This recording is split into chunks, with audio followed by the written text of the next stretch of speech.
May bisita sa probinsya sa Davao Oriental ang gibana-bana ang 300 ka mga barangay officials gikan sa munisipalidad sa Lanao del Sur alang sa barangay enhancement training uban sa pagpalambo sa kapasidad sa pagdumala o exposure sa turismo. May pelam sa session sa mga delegado nga nakafocus sa pagpaligon sa Barangay Peace and Order Council ug sa Barangay Anti-Drug Abuse Council, paghatag og praktikal nga mga pamaagi sa mga partisipante alang sa kaluwasan sa komunidad, kahusay sa publiko ug mga inisyatibo batok illegal nga droga sa grassroots level.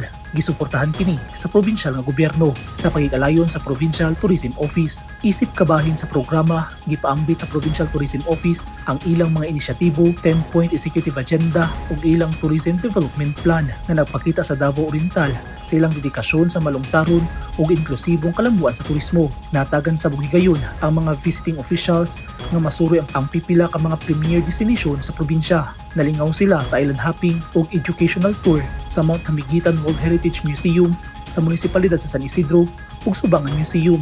Ang ilang pagbisita mihanyag og mahinungdanon nga panglantaw sa kaabunda sa biodiversity, cultural heritage ug globally recognized natural treasures sa Davao Oriental Province.